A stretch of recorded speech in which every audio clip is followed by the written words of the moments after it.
what's up, everybody? It's your boy, Coach T, with Chicago Bears 360 with Coach T and Swifty. Do me a favor, you come in the comments section, man. Run them likes up, man. Let's get this algorithm bussing because we got to get it bussing, man. Shout out to y'all, bro. Like, subscribe, hit the notification bell, man. We got a good show for you today. Yo, I want all the smoke today. I'm telling y'all, all the BS I've been seeing on Twitter all day and all week, bro. We might not be able to make this a PG-13 and below or age-appropriate show today. It's just too much going on. But listen, I got some smoke for y'all today, so we finna get into it, bro. We're going to talk about this Green Bay games. As some of you all know, I did a vlog video. It's uploaded. Check that out, man. I actually traveled to the game on Sunday, and I was there, 100 section, surrounded by Green Bay fans, and that was interesting, but good experience nonetheless. I don't have to go back to Green Bay, Wisconsin, or Sheboygan, Wisconsin ever in my life again. I got that. I crossed it off my bucket list, and it's over with. Check that vlog video out. But y'all know what's next. We finna get in the show. Let's go. Cue the intro. Maestro.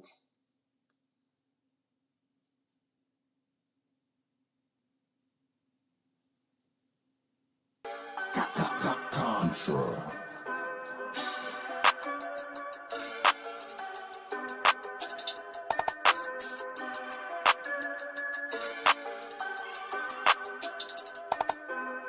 Life like chess, move to pieces, you know I roll in silence. On the road to them Benjis, I fill my teeth with diamonds. I'm high as fuck in the sky, you would've thought I'm pilot. I'm from Chicago, it get ugly, fill the streets with violence. Life like chess, move to pieces, you know I roll in silence.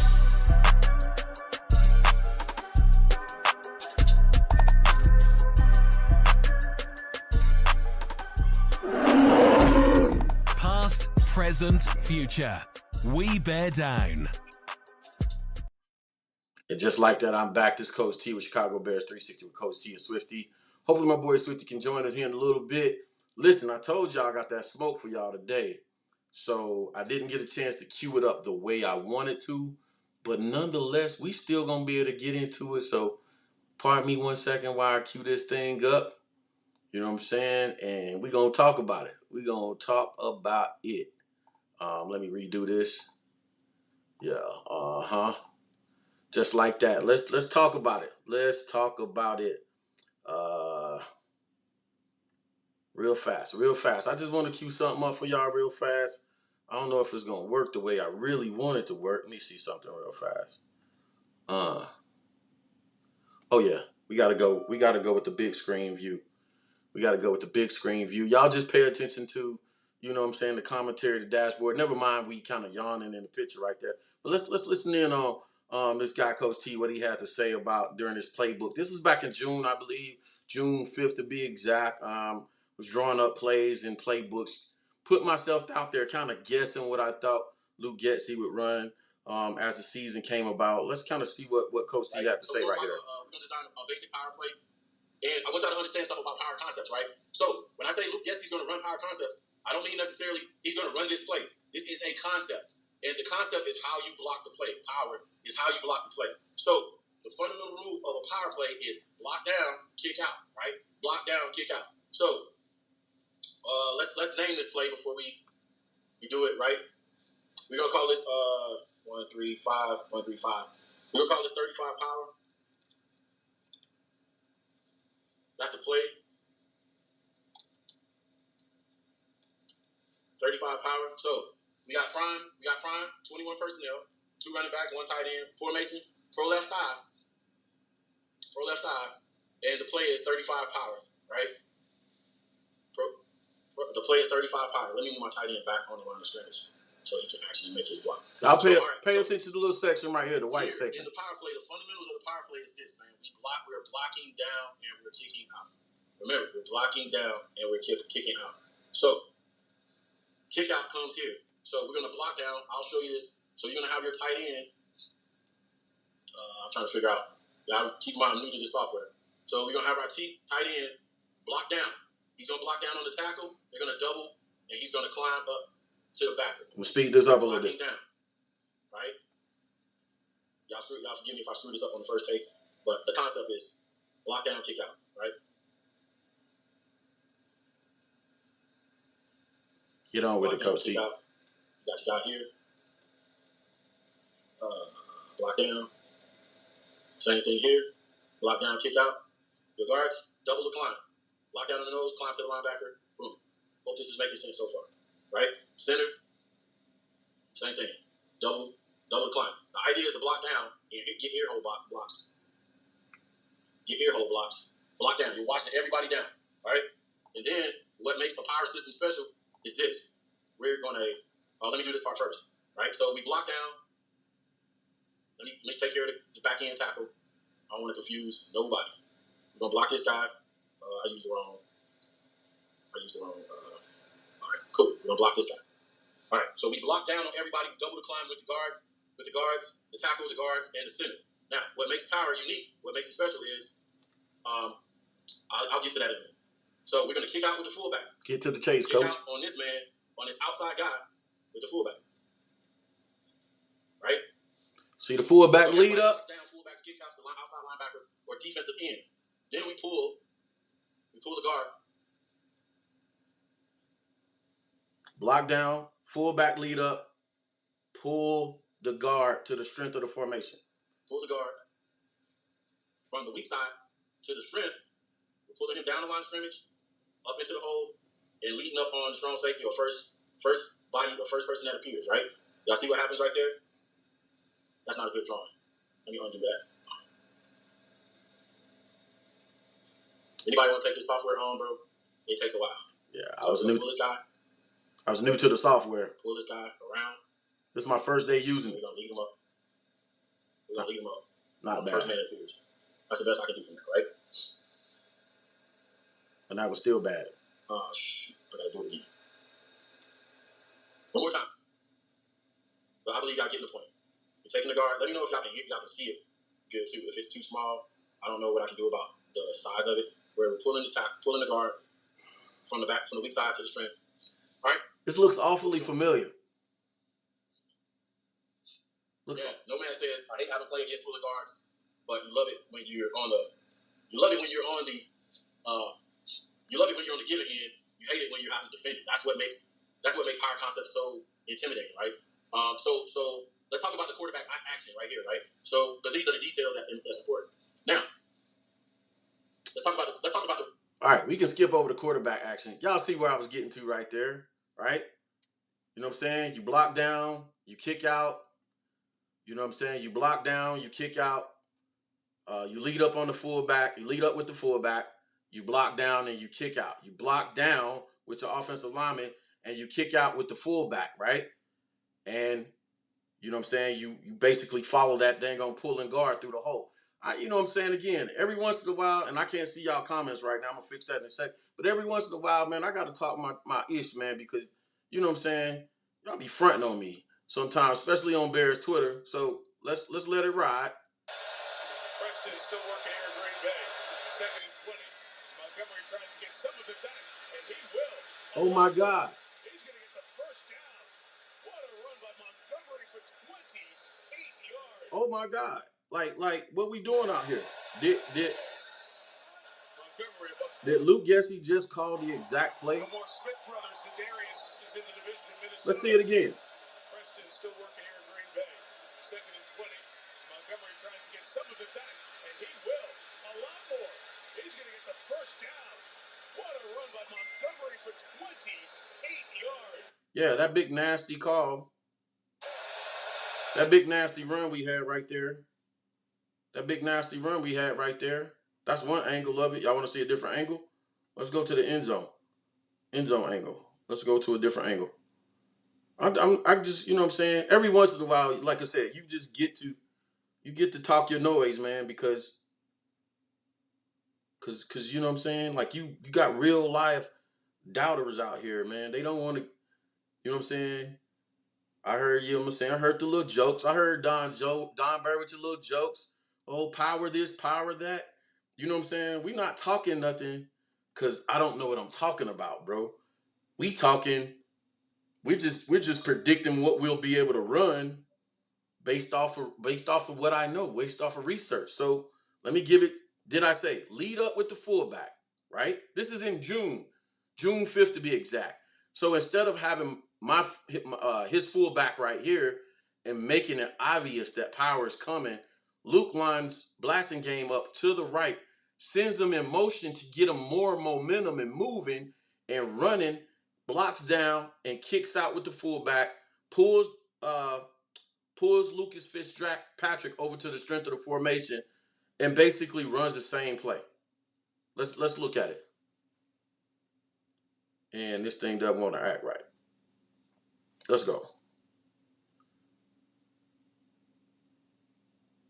Wrong play. We'll edit that out.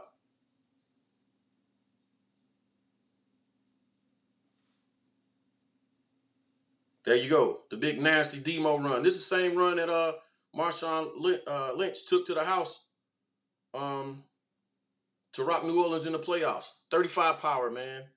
Quit playing with me. I told y'all. I can't see the comments section right now, but we're going to get into it. I'm going to fix that here in a second. Let me get back to my own screen. I got people texting me and carrying zones and whatnots. I forgot I had to do something this evening, but it's all good. We're going to get to it. But I'll have you back. Like I said, this is your boy, Coach T with Chicago Bears 360. Listen, man. Listen, we did some great things versus Green Bay. You know what I'm saying? I had a moment right there. I had to show that because not only did we run that concept or run that play several times, we ran several other plays that we actually discussed in the playbook section this summer. You know what I'm saying? And I thought it was a staple. I thought it was the good part of what we were doing. We were good. I thought it was a good part of what we did in the game on this week. So I think we just need to keep that up. I thought we did, you know what I'm saying? I was there, man, and it felt different. I forgot being at a game, how you can feel momentum, like how it's different at games and how you can feel momentum of the game shift at certain points. And you could certainly feel the momentum of the game shifting when we were on that last drive, headed back down to score. The one we failed on the 4th and goal on the quarterback power, ironically. It was a quarterback power out of gun, not a QB sneak.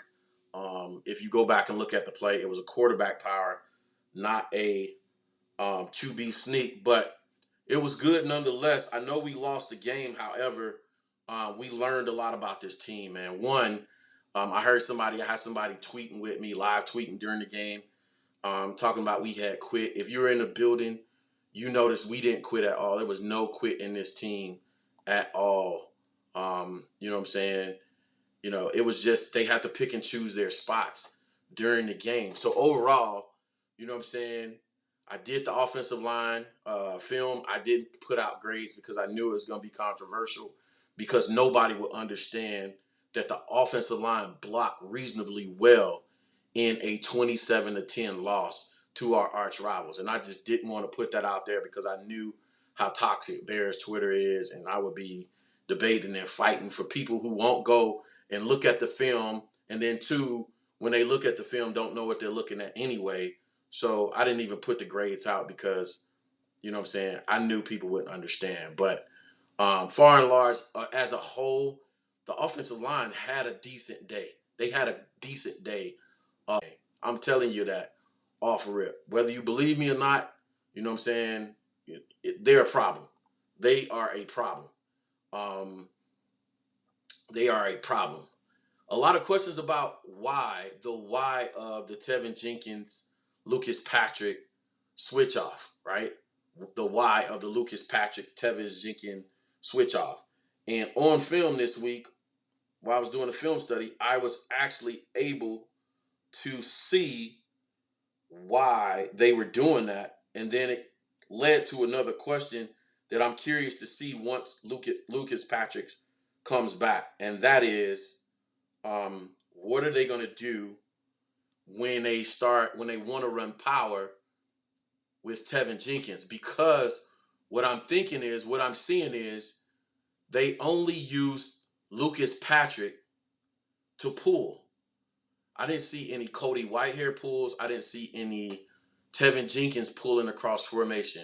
The only person they would pull across formation is Lucas Patrick. So I'm wondering if they're taking advantage of Lucas's athleticism and using him to pull across 4 bases. Remember, earlier this summer, early towards the spring, it's the reason why I didn't want Tevin Jenkins at guard, because I didn't know if Tevin or Larry Borom at that point, when people mentioned to me that they would be athletic enough to pull across formations. Do I think Tevin can pull it off? Pull it off? Absolutely.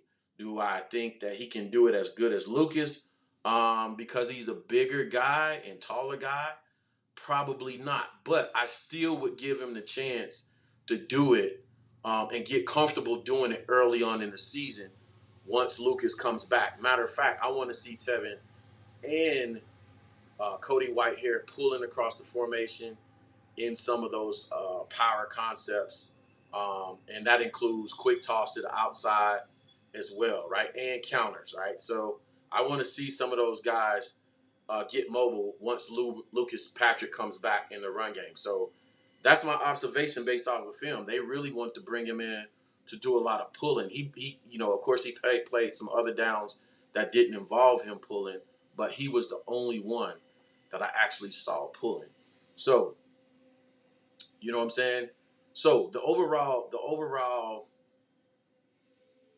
overall takeaway from the game, I'm not as discouraged and worried as a lot of our Bears fans are. And I think that comfort comes from watching the film and breaking down the film, of course. You know what I'm saying? I have a saying in coaching, right? It's not as bad as it looks, but it's not as good as it looks. It's not as bad as it looked when you lose, but it's not as good as it looked when you win, right? And there's definitely some things, like Coach Flu said, that you can take away from this game that were positive. And how dominant we are in the run game is a positive. Now, I heard this take by another outlet. They put it out there and said, you know what I'm saying, well, that's going to be a problem when we have to face 8-man boxes. Well, I got a news flash for you. Against Green Bay, we primarily ran the way we did, right, versus 8-man boxes. That's why I said this offensive lineman is a problem, because the only time they were able to stop our run, even with an 8-man block box, is when they run blitzed, right? So if you're going to commit an additional body by blitzing against the run with an 8-man box, you're setting yourself up for failure in long term. Now, Luke Getsy wasn't able to take advantage of that and see it fast enough to take advantage of in this game. And that's what my major point is and what I want to talk about really today. I don't understand the Justin Fields talk without focusing on Luke Getsy. And I'm not really even down on Luke Getsy as a first-time real game. I'm not counting San Francisco game because that was a monsoon, right? It was a swash bucket, right? But their first real-time game with regular elements, right? It was that first real game, and he just didn't have the library. I don't believe he had the plays in that he needed to make the adjustments that he needed to make. And I don't understand the Justin Fields slander without where is the Luke Getsy slander, right? I saw a poll that somebody put out to the fans on Twitter, and they said their greatest concern was Justin Fields over Luke Getsy. And to me, that's unfair and it's not right. And that lets me know, it gives me kind of real perspective on where our fan base is in terms of understanding the game of football, right? I want to do something with that real fast, right? I want to take you into a locker room. I want to take you around a football practice field and a football week, right? A football season, right? A really football season.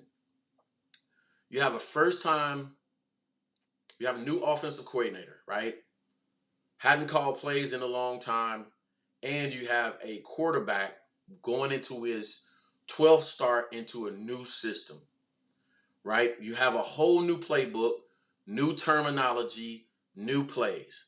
So I want to ask the audience, I want to ask the comment section a question. Do you think it's realistic at this point for Justin to sit back and drop back and throw the ball 30, 40, 50 times a game? And we're going to address the 11 throws issue. But do you really think it's reasonable for him to sit back and throw the ball, I'll say north of 25 times a game, right? Understanding that he's just learning the playbook. He's just learning this system. He's just learning the playbook. Well, y'all say he's a professional. He should know what to do. I would push back and say this. Even though you learn the playbook, you haven't seen the playbook, particularly the passing game, versus cover 1, cover 2, cover 3 match, cover 3 robber, cover 4, cover 5, cover 6, and all the different blitz packages that come with NFL defenses. You know the plays. You can know the plays like the back of your hand, right? You can rehearse and practice this play versus this coverage, right? But I bet I would venture so far to say it's unrealistic for you to believe that you go through. You have so much to install as an offensive coordinator. It's unrealistic to believe that you go as a quarterback and you sit there. You can do it on your own, but it's still not live game action. So you would sit here and say, this is play number 1. Okay, this is play number 1 with route combination Florida. Let's call the concept the route combination Florida. This is Florida versus cover 1. This is what Florida will look like cover versus cover 2. This is what I do in every coverage scenario, right? So it's a chess match because you don't know what coverage you're going to get. You can go up and read the coverage pre-play, but you truly don't know what the coverage is until you know what it is. And you don't have that library of experience, right? Especially when you spent the preseason running vanilla plays, right? You don't have the myriad of experiences versus all the different coverage and looks you're going to see 2 games into it, and really only 1 game into it because you could not throw the ball in the monsoon game. I don't understand the overreaction to Justin Fields being delayed in his looks, right? Staring down, hanging in the pocket too long, right? Missing open receivers and try to hang in the pocket too long. I don't understand the overreaction, right? I don't understand the overreaction with that in mind. I don't understand the overreaction when you maybe don't understand all it takes to go into learning a playbook and or system. This is not, I'm trying not to cuss, this is not damn Madden. This is not Madden 23. This is not fantasy football. This is real life football. You have to study. You have to have experience with the plays for you to be effective at the plays. Second-year quarterback, first year in this offense. So really, it's his rookie year. What are we overacting about? I don't get it. So if I give you 50 plays, if I really give you 50 plays and there's 6 different basic coverages that you have to learn that play against, that's really 50 times 6 is 300. That's really 300 plays. And you just don't have to learn the plays. You have to learn the progressions. What's progression number 1? What's progression number 2? Is it a left or right progression? Is it a right to left progression? Is it a high-low progression? These are the nuances of football that you guys just don't know. Because you were in band in high school. Because you were in the debate club. Because you were in the chess club. You weren't out there. And even if you played the game, most people that played the game, even at an NFL level, right? They only know their position. I watched the Pivot podcast today earlier, right? And Michael Strahan said this. He said, man, you know what? I didn't know nothing y'all were doing back there. He was talking to Ryan Clark. He said, I didn't understand nothing y'all was doing back there in the defensive backfield. All I knew is that my job was to stop the run and then on 3rd and long, put my hand in the ground and to rush the passer. Yeah, we had our different twist calls. We had our different stunt calls. Usually stunt came from the booth. Twist calls on 3rd and long, we were allowed to come up with our own twist calls ourselves or when we decided to do a twist. But other than that, I had no idea whether y'all was in man coverage on the back end or cover 3 on the back end or if y'all was even back there. It's hard, man. It is hard. It's not easy. And it just kills me that when fans can come up with some of these takes, they never played the game on any level. They never coached the game on any level. Any level. Pee-wee football, nothing. The closest they come to football is playing Madden. And they think it's just, oh, you roll out of bed, we go through an off season, we hire new staff, new regime, we go through an off season, and you're supposed to light it up for 300 yards passing a game. So that's my rant on that. And I did good because I did it without cussing because I was in the mood earlier, right? The other part is this. Demo averaged 8.1 yards per carry on the ground. 8.1 yards per carry on the ground. Khalil Herbert averaged 9.5 yards per carry on the ground. As a former play caller, I don't care if I had Tom Brady or Peyton Manning back there. If every 2 plays I average getting a first down, for every 2 run plays, I actually average getting almost 20 yards. I'm going to run that ball until the cleats wear out on the bottom. This is not even going to be football no more. It's going to be a track meet. That's what it's going to be. It's not going to be football any longer. It's going to turn into a track meet because I'm going to run it down their throat until they stop it. There is no reason for an offensive coordinator on any level when you're averaging 8.1 yards a carry to stop running the ball. We had about 8 series in the game. Let me go and count them since I got it up. 1, 2, 3, 4, 5, 6, 7, 8, 9. We had 9 series in the game. 9 series in the game. We ran the ball the first drive, and we ran the ball on the scoring drives. We ran the ball on the second drive, I believe, is where we scored. No, the first drive. We ran the ball down their throats on the first drive. For the next 1, 2, 3, 4. For the next 4 series, we didn't commit to the run. The next 4 series, we didn't commit to the run until the second to last series. Between those series was 12, 14, 19, 24, 24, 29 plays. 29 plays in those 4 series where we didn't fully commit to the run.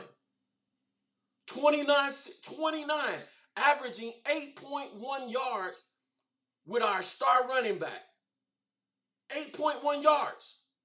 That means run 1, 8 yards. Second run, first down. You were basically averaging a first down every second play. And y'all wanted Justin to throw the ball more, but not understanding, guess what? If you run the ball more, you get more possessions. You get more opportunities. First down, second down. Every second down we got a first down. On every second down, we would have averaged a first down. That would have meant we kept the ball longer. What is the average? What was the average? I remember looking up at the game. Let me go into the stats because this is the only stat I really care about. Let me go. The time of possession was big to me. At one point during the game, I looked up at the scoreboard and it said, mind you, I'm at the stadium. I'm at Lambeau. I'm at the game. I look up and I see Green Bay had almost 3 times the time of possession that we had. And with a young team, the way you win games is you have to win the time of possession game. You have to run the ball. You're going to shorten the clock. You're going to keep the clock moving because you're running the ball. You're going to shorten the clock. And then when you run the ball, you're keeping Aaron Rodgers off the field. That's the way you have to beat the Packers at this stage of this team and this offense and this quarterback and this offensive coordinator. I felt like Luke had a bit of an ego game. For those 4 drives, he was just like, I'm going to open it up and we're going to show him what we can do. But it was an epic fail. It was an epic fail.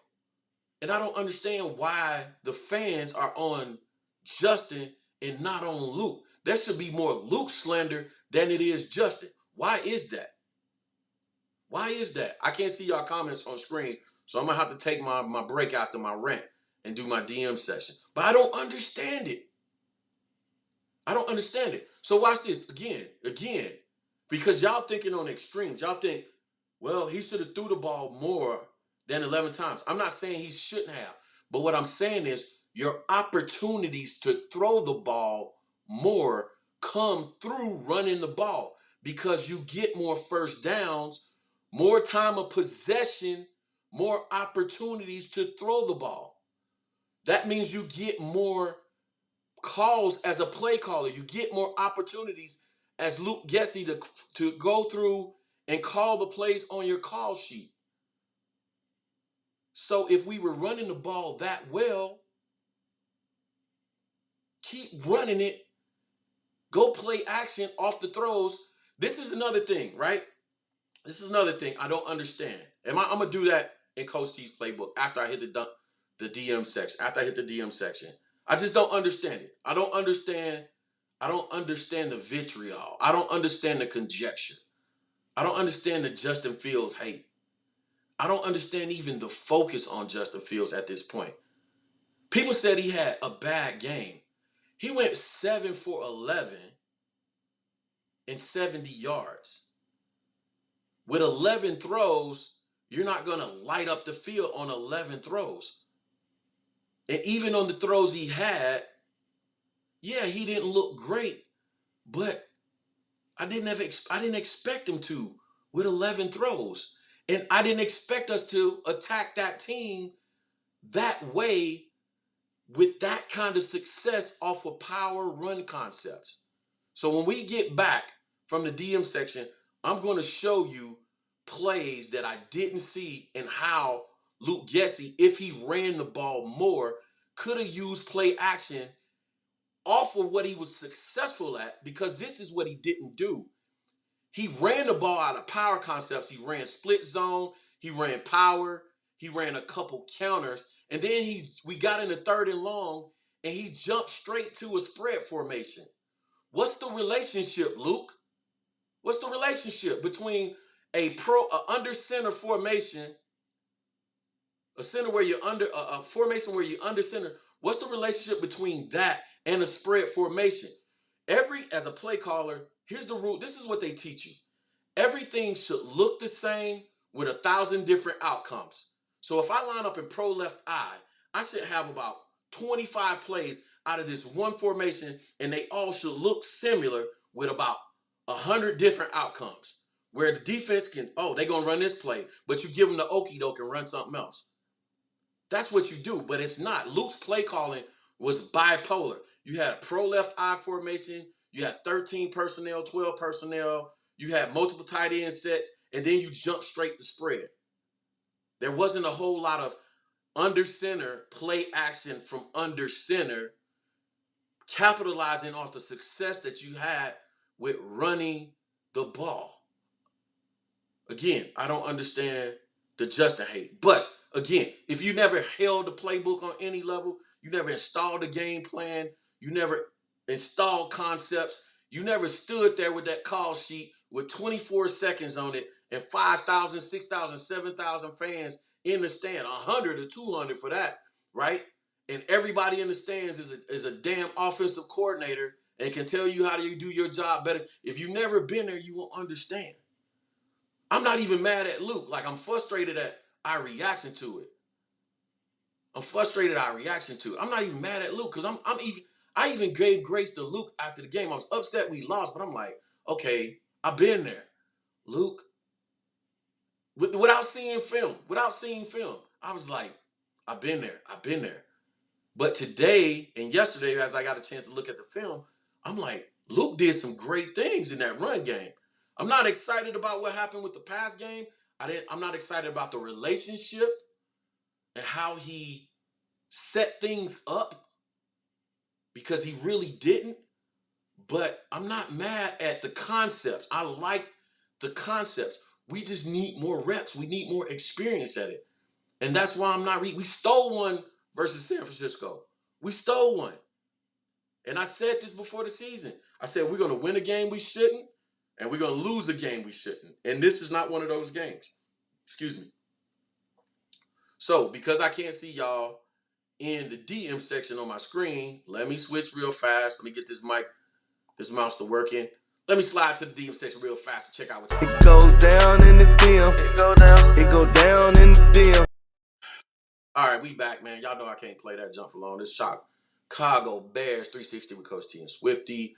Run them likes up in the comment section. Let me see what y'all talking about in these comments, man. I don't have my usual comments on the screen because I can't see what y'all saying on screen, right? Mike, my man Ike, longtime supporter, says, I agree with Justin's comments after the game. Most physical thing a fan does in the week is preparing to sit on their butts to watch the game. Shit, I mean, I'm sorry. It's not coach. I would say this, man, leading up to the week. I said this to somebody earlier this week, bro. I wish, especially for y'all non-athletes, right? And I'm going hard to the paint. You know what I'm saying? Never mind me, bro, because I don't care about being politically correct today or trying to be friendly because I'm getting sick of some of y'all. Especially from the non-athletes, bro. I want y'all to go. I would love to take y'all to go to your local high school. Go to your local high school to a varsity practice. Go to a school that's pretty good. And just go in and tell coach, I want to watch practice. I want to be here. I want to be here Sunday for us in Florida. I want to be here Sunday through Friday and watch how you prepare for a game week. And I want to just be a fly on the wall. Hell, you might want to just take your camera and you want to create a documentary or something, right? I would just love to know. And then especially follow the offensive coordinator. Follow the head coach, but follow the coordinators. Those are the guys that you want to sit next to. And I would love for some of y'all to sit next to the quarterback from Sunday to a Friday night game and see all that it entails to put in a game plan. No, take a step back. Go to and meet them right around just before the 4th of July in the summer, in the dog days of summer, when you're out there installing an offense, installing concepts, teaching plays, right? Going through indies, right? If those of you don't know what indies is, it's individuals or individual drills. Going through indies in the dog days of summer, going through a weekly practice schedule, right? Leading up to the season, and then going through the season Sunday and following the offensive coordinator Sunday through Friday to lead up to the game. It's Friday night is probably the easiest thing you do, and it's hard as hell to win a football game. To be the one responsible for starting with 50 plays or 70 plays on Sunday, watching film, and then going through a practice schedule and narrowing down what you're going to run from 70 plays to about 25, 30 plays that you feel really good about by Thursday, creating your call sheet, and then you go out there on Friday night. You've been working your tail off all week. You're missing your family. You're missing your kids. You're missing your wife. You coming back in the house 10, 11, 12 o'clock, 1 o'clock in the morning, because not only you have to go to practice, you got to talk to players. You got to be their dad. You got to be a mentor. You got to get them recruited. You got to make sure they're on their grades. And then you come in the house 12, 1 o'clock in the morning, right? You got to care about the players. And then you get to Friday night, and then you got to create your time, your call sheet. And then the lights come on the Friday night. And everybody in the stands knows how to do your job better than you. 100, 200, 1,000, 2,000, up to 5,000, 7,000. Everybody knows how to do your job better than you. It's crazy. It's crazy. Sometimes I just don't get it, bro. I don't get it. Anyway, shout out to Mike. I'm going to go up in the comments. Jared. I don't want to mispronounce him. Lassador. Missing deep ball Mooney really hurt, but can't hit them all them. Yeah, man. Jared, that's a low percentage pass, man. Deep the 9 routes, the deep posts, all that stuff, that's low percentage passes, right? I would rather Justin be successful. If I had a criticism of Justin is I would criticize him not hitting his check downs faster than I would hitting the deep balls, because the deep balls is a low percentage pass anyway. You're only going to hit about in the low single digit percentiles of those in a game anyway. This, you know what I'm saying? It's I know we watch a lot of Sports Center and stuff, but that's a low percentage completion pass anyway. I would rather him be at this stage more successful of looking down the field, check down. If the deep route or intermediate or deep route is not open, just in his head, the clock says my check downs are going to be here. Dump the ball out to the check down and get 3. Get positive yards. If it's 1, 2, because again, you're averaging 8.1 yards per carry. That means you only need 2 to 3 yards per pass to be successful. And then the fans won't be on you for throwing 11 passes and completing 7 because you got 20 completions for averaging about 3 to 5 yards per completion. But then we'll find something else to complain about. But I digress. Jonathan Rush said, you can tell LaFleur was expecting us to keep running as to why I thought Green went to the run the rest of his defense expecting that kind of game. Hey, Jonathan Russell, I'm going to tell you this. It don't matter what LaFleur did in that game. Green Bay had, Green Bay had 8 men in the box, right? And I'm going to tell you something about 8 men in boxes. Even with an 8-man box, if you run off tackle, you can still get great gains in the run game. There's ways to run against those boxes, right? There's ways to attack those boxes. And I'm going to tell you the reason why we were being still successful against 8-man boxes, because of the play I just showed y'all. Power concepts, it don't matter. It don't matter. You can put 8 men in the box. You can put 9 men in the box. You can put your mama in the box, your granny in the box. Power concepts are called power for a reason, because you take a guard or a tackle from one side of the line of scrimmage and you pull them across the other side of the line of scrimmage to give you a numbers advantage. There's really, really no adjustment for it other than committing your whole defense to one side of the ball. And as soon as you do that, as a play caller, I got you.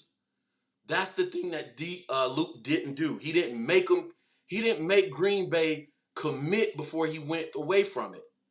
Conversely, Green Bay stuck with their power concepts.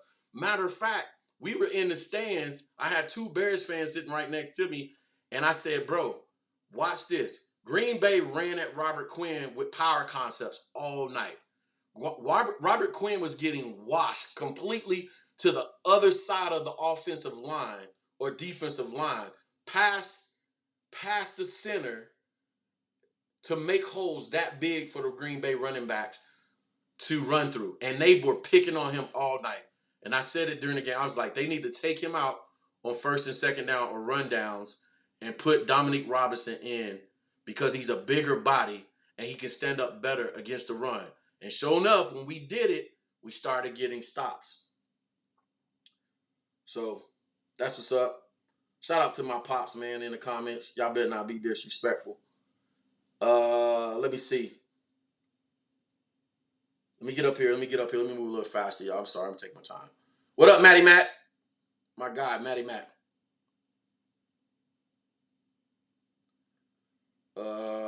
Bear Truth 9, faithful follower and moderator.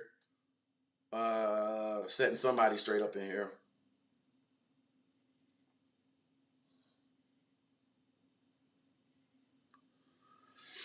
Yeah. But I think, see, so I'm gonna read Bear Truth Mind's concept or his thought process. And I understand the thought process, but I'm trying to help y'all understand why just stating and saying getting more throws is wrong. This early in this offense, it's how you get them throws is important.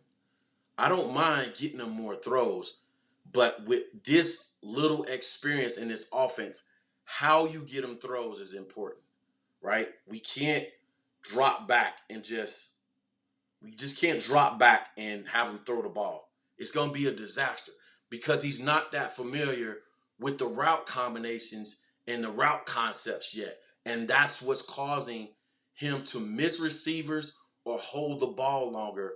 He's reading longer because it's a new book. You know what I'm saying? This is kindergarten for him. It ain't a new book. It's an old book, but he has a dictionary, and he just went to first grade. I hope that makes sense. He's reading Chronicles of Narnia, right? But he just graduated kindergarten. It's not computing to him. You're not going to read that fast at that stage. It's just not going to happen. I'm trying to help y'all manage expectations. You're asking for something that he's just not ready for. So what do you do as a play caller? You get him the right type of throws. What's the good thing about what we're able to do is we don't suck at running the ball and passing right now. So what you do is you get him runs like this. And let's jump right into it and go into Coach T's playbook, because I wanted to draw something up for y'all that I did not see during the game. So let me get this mouse working and we're going to get right into it. Boom, boom. Let's jump into it, man. Coach T's playbook. All right, man. Let me pull this up. We're gonna draft up something. I knew it was gonna be a long show tonight because I had a lot of something to say. All right, man. Let's draft something up. This is what I didn't see, and this is a problem for me. That's what I'm saying. Everybody's on Luke, but Luke, I'm gonna challenge you. This is wrong. This is wrong. This should be here. Boom, boom. All right. This is what I had a problem with, right? Our primary play that we installed. Let me move the free safety back. Let me draft up the play real fast that we had success with, right? We had success with the. This is what Luke actually did. So I'm gonna draw it the way he did it. We had the big demo run where it looked nasty and he embarrassed people by jumping over and all this stuff. Coach T drew it up this way, pro left thigh, right? The full back here. But Luke had the full back here. Let me get these linebackers right. I'm sorry, guys. Backer. He has that gap. I think this should be a backer, but I'm not going to change the initials for it right now. I feel like I'm missing a player. One technique, and this guy should be out here. Something like that. I might be off. Oh, I know what's looking bad. It's a 4-3. I drew it up versus a 4-3 instead of 3-4. But it still would shade something like this. All right. So check this out. If Luke goes here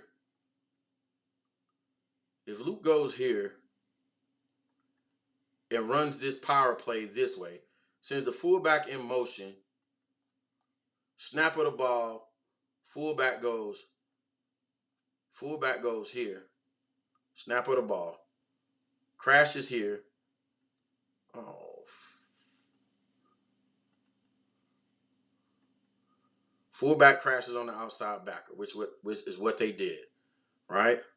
Line and the backside guard pulls around the formation, right? And he hits the first person he sees in the hole, which is what they did, right? This is the demo run, right? The big run I just showed y'all to flex on y'all at the beginning of the program, right? You just had success with this play, right? You just had success with this play. What we did, instead of running something off this play, we come back and do this number here. Instead of running something off this play, we go with something like this. We go with a spread formation out of ace sets, right? So you got a guy in the slot, you got the tight end opposite of the guy in the slot, you got quarterback in the gun. And we on some crap like this right here. We got to pass the ball, and we go like this. We're passing the ball out of these sets. The defense knows there's a great chance we're going to pass the ball. The linebackers are going to set up a little bit deeper because now they're expecting pass. They're going to crowd zones, and they know we're expecting pass, right? But you've been successful with this the whole game. Let me draw up the run. Let me draw up the run motion. Boom, boom. Here. Jab step and get up in the hole. Wrong arrow. Delete. Jab step and get up in the hole. Demo jab steps, gets up in the hole, embarrass the whole defense, right? You've been successful at that. What's the relationship between that and that? How is this making everything look the same and coming up with 1,000 different outcomes, right? We always had success as long as Corey Blasingame was in the game.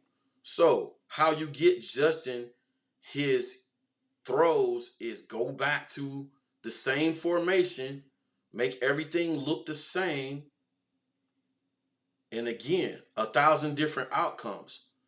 Same formation as above, right? This is what I didn't see. Not once, Luke Getsy, not once in the game. Not once. Make everything look the same with a bunch of different outcomes. So, we're going to send our fullback in motion again, right, across the formation. I've shown the outside linebacker that when I do that, I'm going to lead up on him, right?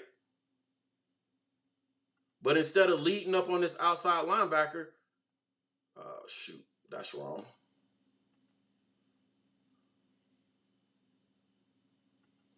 Instead of leading up on that outside linebacker like we did up here, the next play you should have off of this, Luke Getsy. And I'm being critical of him now, but I'm not giving up on him. I'm just saying.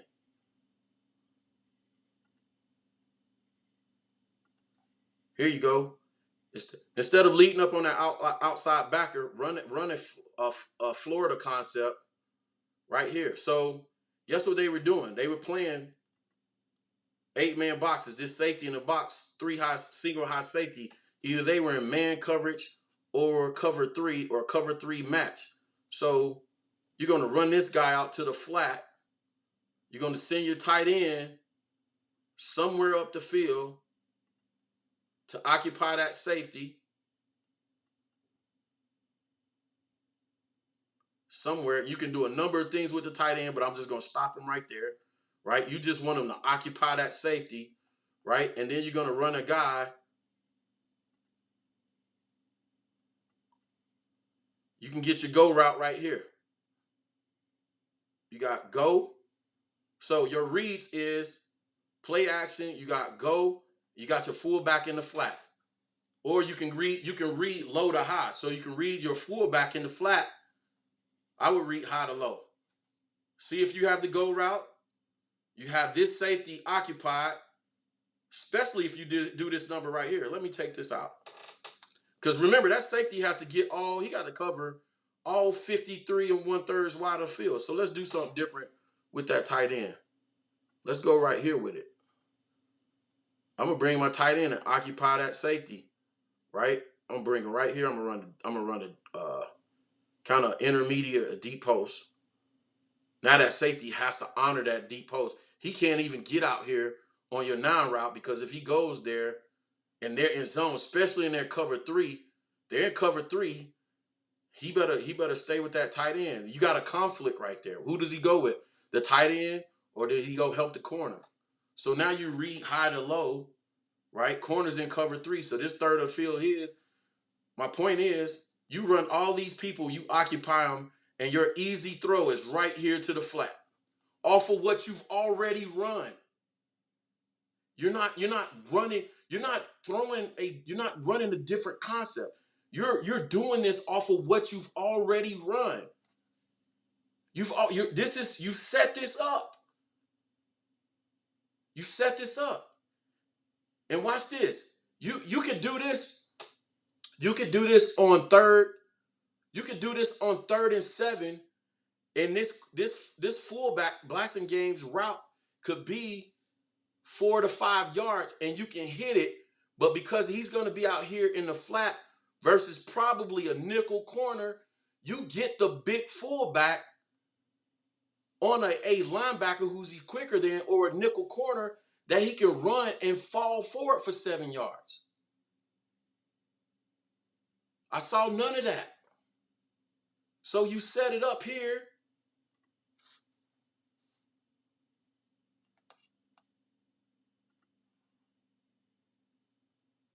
You set it up here. And you run this concept. Or something similar. You make plays off of the plays you call that you've been successful at. That's how you get just in his throws. That's how you get just in his throws. You play with a combination of guys.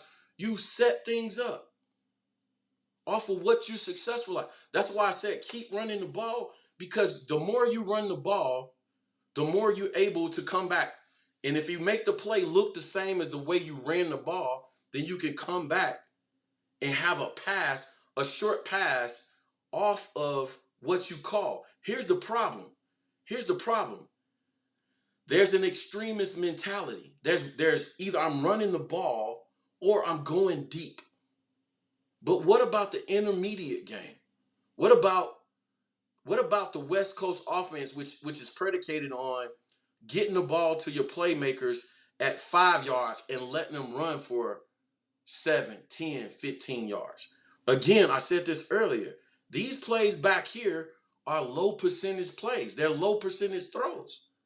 So pure mathematics says I stick with the intermediate stuff. I try the intermediate stuff over trying to just be this big play off. We're not those guys. We're not that team yet. We're not there yet. We're not there. We just aren't.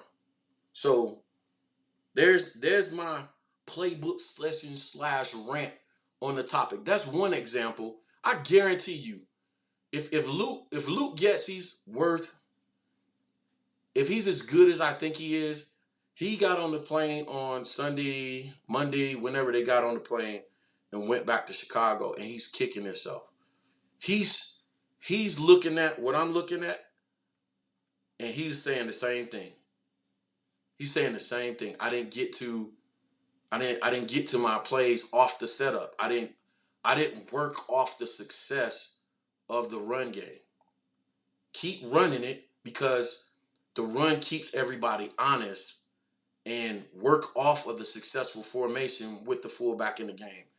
And then you get your deke and dunk throws out there. You get Cole Kmet more passes where he can just catch the ball, turn and fall forward for a couple yards, which I think they tried to do one time, but he dropped the ball, right? But you get your opportunities to either go deep off high-low reads. And that's the other thing. Change Justin's This changes some of Justin's reads from left to right, right to left, to high low. It's easier to go deep, intermediate, short check down versus going, I'm scanning over this side of the field, this side of the field, this side of the field. It's easier to go, hey, yo, they're in single high safety, right? If they're in single high safety, I put a man in motion. If the man trails, I know they're in man coverage. Okay, I know I got a 9 route call here. I can look the safety off this way and throw back to the other side of the field. That's a high, or you can go to the intermediate route, or you go to the low route. High, medium, low. It's easier than I got 5 receivers set and I got to read left to right, right to left. Anyway, man. Anyway, I'm having a moment.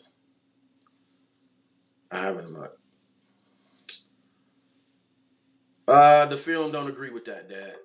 The film don't agree with that. The film don't agree with that. Justin was waiting too long holding the ball because he's not familiar with these concepts yet. He's not familiar with the concepts yet. And he's trying to be a perfect pocket quarterback, probably to avoid all the black quarterback tropes out there. I'm going to go ahead and put it out there, right? He's trying to be a perfect pocket quarterback and holding the pocket too long when he doesn't understand the concepts. And what he needs to do is go 1, 2, read, check down. 1, 2, get out of there. Because my experience in this offense so fast says I'm not ready to go 1, 2, 3, 4, read, right? And then throw the ball. I can do 1, 2, check down. 1, 2, run. Get out of there. Stop trying to be perfect. Use your legs. Use your athleticism. Be dynamic. Forget about the fans. Forget about being a perfect quarterback. You know what I'm saying? You black. I'm just going to put it out there.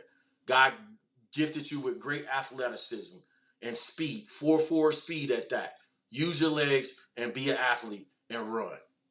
Forget about the tropes. Forget about this. Forget about that. You can become Peyton Manning and what's his name? Tom Brady later when you get old and you can't run. Survive for now. Use your athleticism to win the game. Yep, I said it. I don't care. This O-line. Oh, by the way, for all y'all that's hard on the O-line too, I challenge you to do this. Go back and watch and see how our running backs block as well. Because everybody always talks about the O-line, forgetting that the tight ends and the running backs have responsibility and pass protection too. It's 50, 60, and 70 protection. 50 is 5-man, 60 is 6-man, 70 is 7. I probably didn't need to explain that, but I did, right? And only one of our running backs right now is good at pass pro, and that's Demo. Khalil Herbert sucks at pass pro. Absolutely sucks. And if he was on my team, some of the stuff that I've seen over the last 2 games, I'm going to tell you right now. If I was in the booth or I was on the sideline, you would get some excellent footage of me chewing Khalil Herbert's ass on the bench or on the phone. Y'all saw Tommy Reese in that Notre Dame game the other day, the way he was chewing that quarterback from the booth on the phone. It would have been 12 times worse. The way Khalil Herbert blocks in pass protection is disrespectful. I would go to Ebner on Monday if I was an offensive coordinator and tell Ebner, listen, son, all I need you to do is give an effort in pass protection. If you give me all you got in pass pro and take pass protection seriously, what I'm going to do is I'm going to move you to the second string as a second string running back, and I'm going to put this kid on the bench because he's hurting the football team because he refuses to commit to pass protection. He's up there titty bumping and freaking whatever you call it he's doing in pass pro. It's absolutely embarrassing. It's absolutely embarrassing. He sucks at it. I would not give him not one more regular carry of the football until he committed to blocking in the backfield. He's got to be scoring low in pass protection. He'll never be. Everybody's talking about, oh, he couldn't hold Demo's jock right now. That's how I feel about him. And if you watch this ever, I'm going to tell you, if I seen him on the street, I'd tell him to his face, son, you suck in pass pro. You absolutely suck. You a freaking soup sandwich in pass pro. A damn football bat. It's terrible. Who else got smoke for me? Oh yeah. Now here's the thing, man, because I know y'all dad brought up 85. Here's the thing. Cole Kmet. I'm a say what I gotta say about Cole, but I'm still gonna give Cole a little bit of grace. Cole has to take advantage of his opportunities. Cole Kmet has to take advantage of his opportunity. If we throw you the ball, son, don't jump up in the air. Just don't jump in the air. Come back to the ball and just secure the football. And with your 6'7", 280-something pound frame, turn and fall for a yard and a half. That's all you got to do, son. Catch the ball and fall forward for a couple yards. We're not asking you to catch the ball on the move, right? And light up the defense. We're asking you to catch the ball, turn and fall forward. This is what I'm talking about. What we were trying to do with Cole, and Cole was unsuccessful, we should have switched and tried to do with Corey Blasingame, the fullback. Blasingame should be getting Cole Kmet's plays. That's what should be going on. Until Cole proves he can do something, Blasingame should get his plays, right? When you look down at your call sheet, because you set up, you'll have your regular plays, and then you'll have the Cole package, the Blasingame package, the Demo package, the Darnell Mooney package. You'll have specialty plays for each play. You look down, and Cole's plays should be at the bottom of the list. And Blasingame's moved up on rank. I'm telling y'all going to see this on Thursday. And y'all can at me on Twitter. On Twitter at Bears360_Coach T. Holla at me. Y'all going to see this. Y'all going to see the fullback dump into the flat off for power play. And I want y'all to say, yup, Coach T called it. Blasingame should be getting his plays, right? But the other part on that is I don't think fans are aware how much Cole is killing it in the run game, in the blocking game. So we couldn't even run those power plays we're doing if Cole ain't in there, because Cole has the lead block. He has the first block to set the edge, right? He's on the strength of the formation. So Cole has to make that block for that play to go. So if the other tight ends suck at blocking what they can catch, and the primary focus of your offense, what you're good at right now, is running the ball with Cole at tight end, what do? We don't have a tight end that can do both. So Cole just has to get better at running his routes and catching the football. Because I don't want to pull him out of the game right now, because if you go watch his run plays, he's killing it in the blocking game. He's better at blocking than he is at routes and receiving right now, right? So I don't know what you do in that situation. Until you draft a guy that can do both, I at least go with the Novocaine, right? Go with the aspirin. Go with the Tylenol. You know it worked. Don't try and invent something new.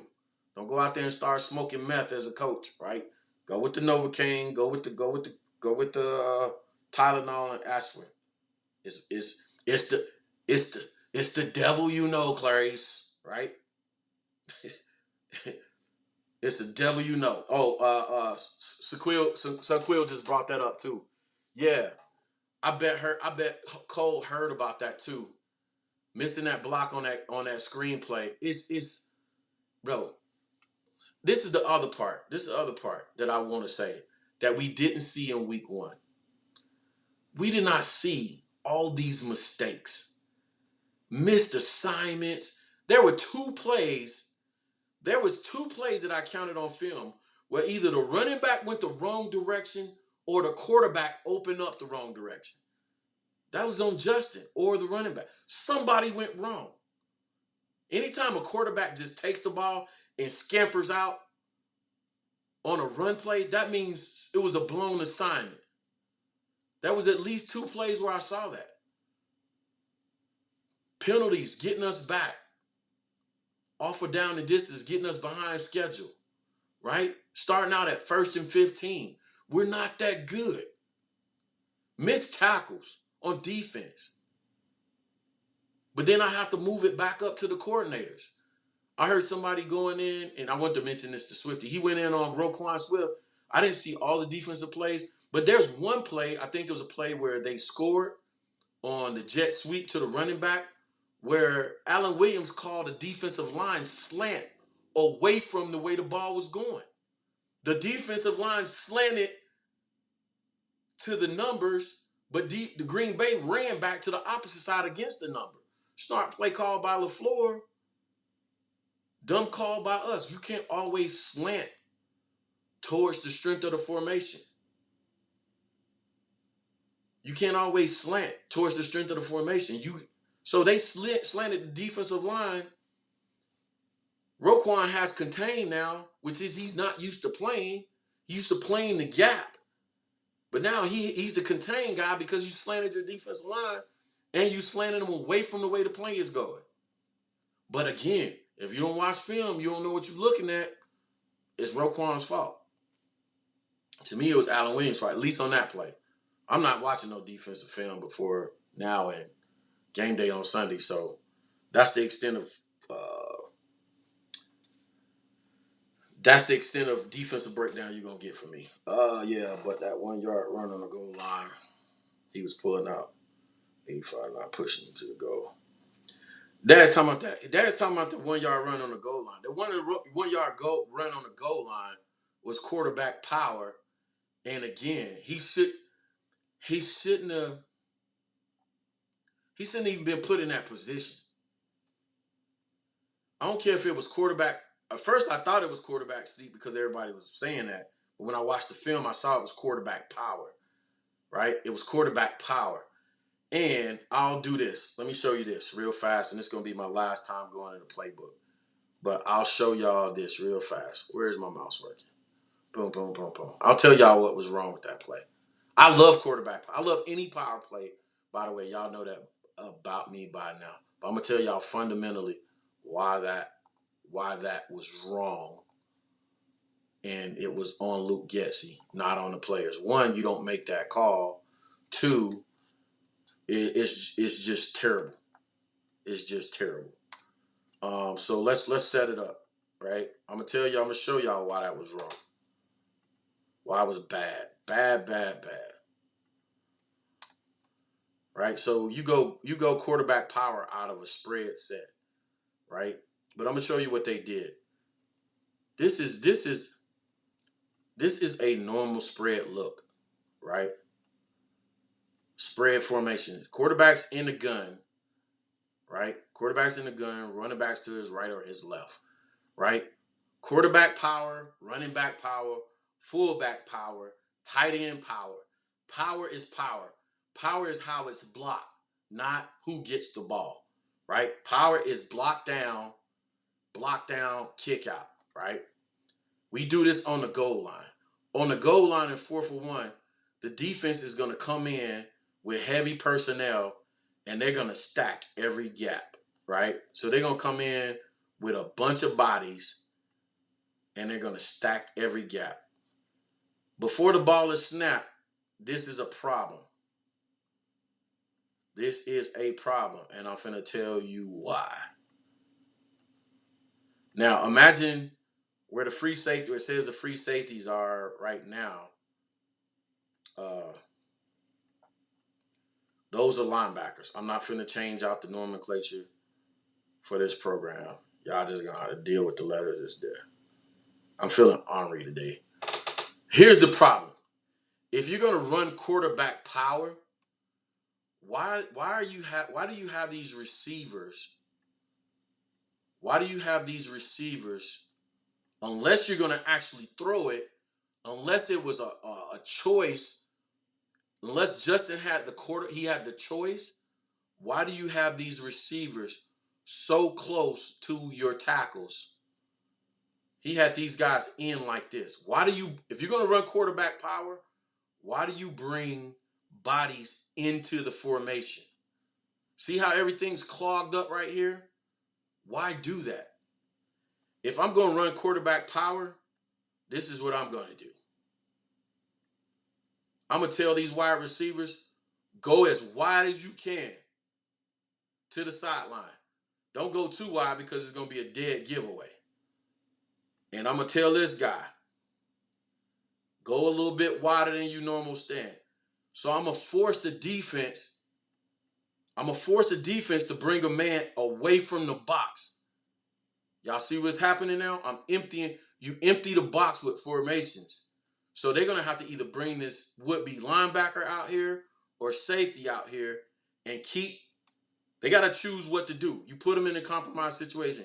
You're going to have to bring this guy out here, and now that guy can't pile up, or you're going to have to bring a linebacker that's playing down in here out to play. You're going to have to empty your box. Nine times out of 10, it's going to be this. At minimum, this guy's going to line up in the slot, or he's going to line up in man. More than likely, he's going to line up head up in some kind of man inside shade. Now you just removed the man from the box, right? But why not do that with everybody else too? Bring this tight end out.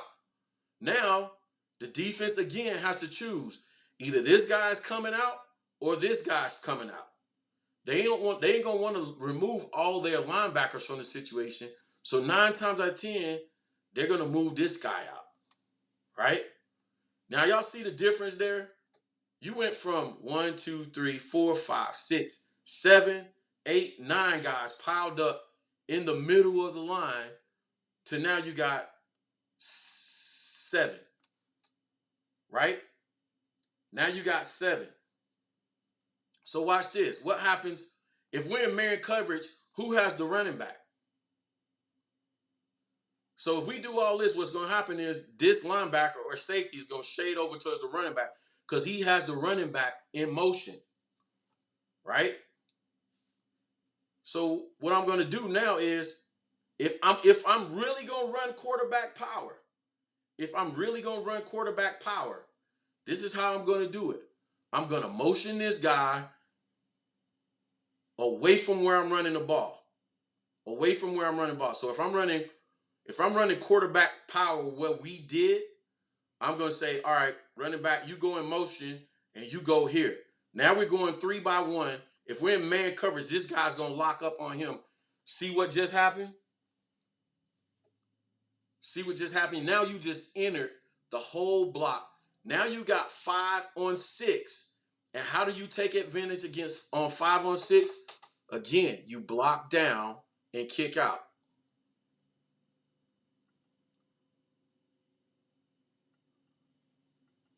Block down, block down, block down.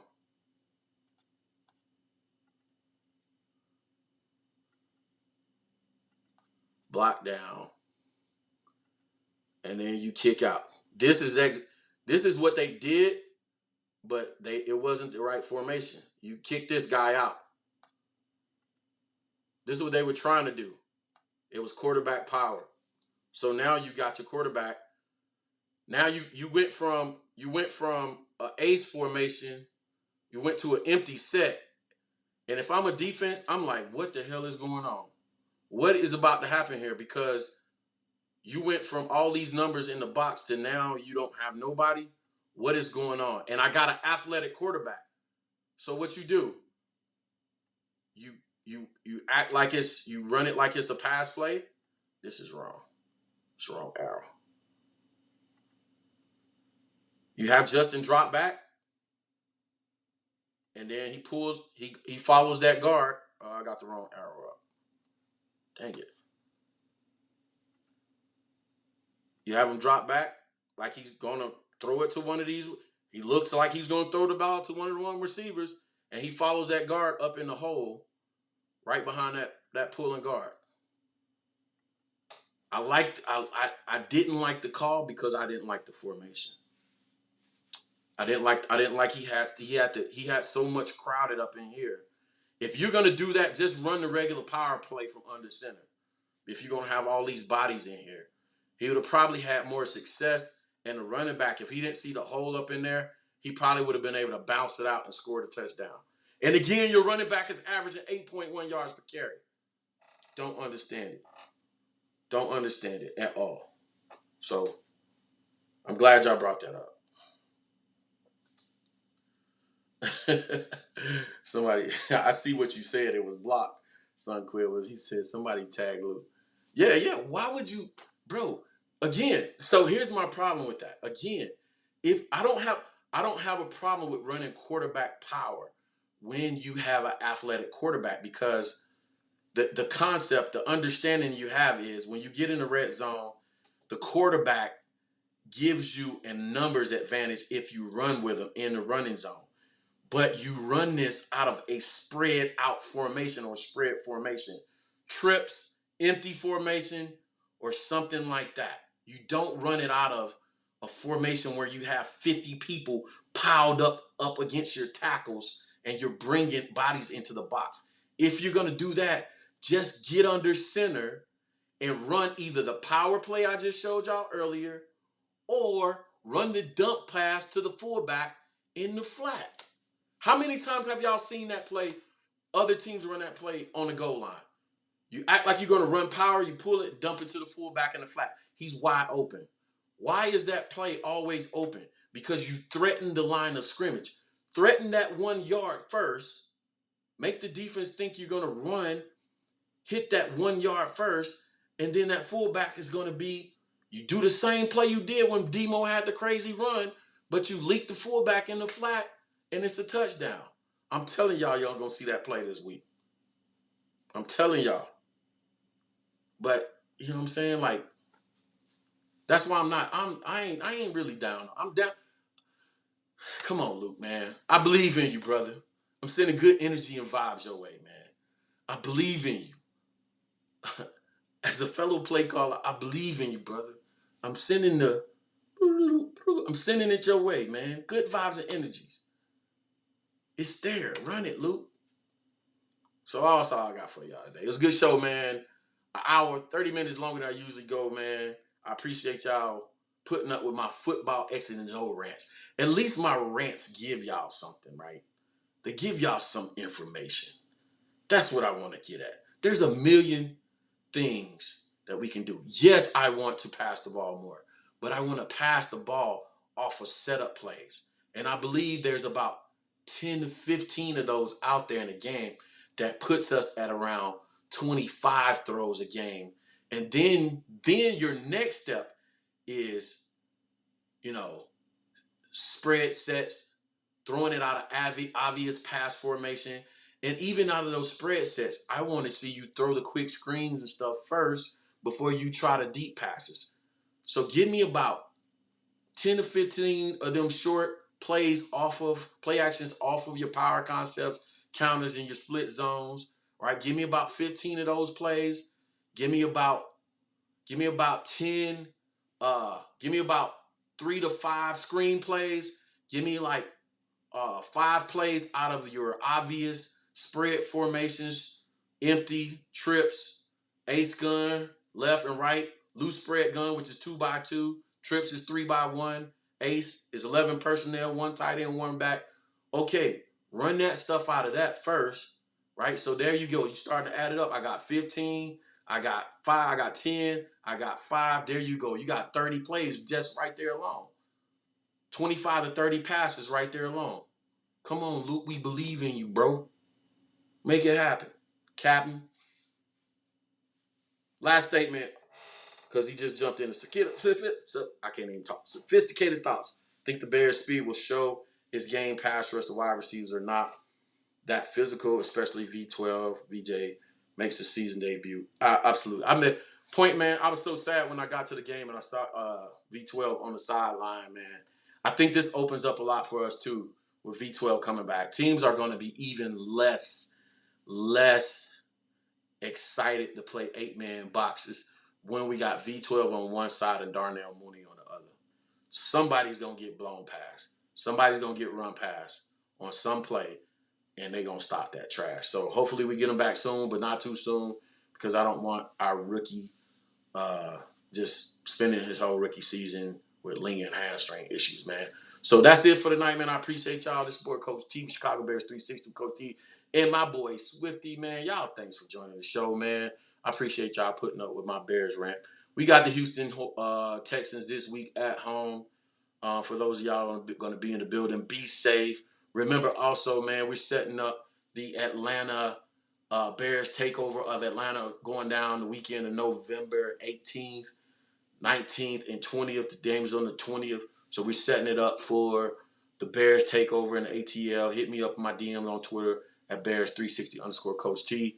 If you want to link up for the tailgate or probably the pre-game party on Saturday night, link up with me, man, and we're going to set it up. All are welcome. You know what I'm saying? Just be cool when you come to the city, because Atlanta's nice, but it's like that. You know what I'm saying? Like, you gotta be cool when you come down here, man, because people be on that. So just be cool when you come to the city, and you'll be cool, and everything will work out. But I appreciate y'all locking in with me. That's all I got for you today, man. Y'all bear down. I'll see y'all next week. Peace.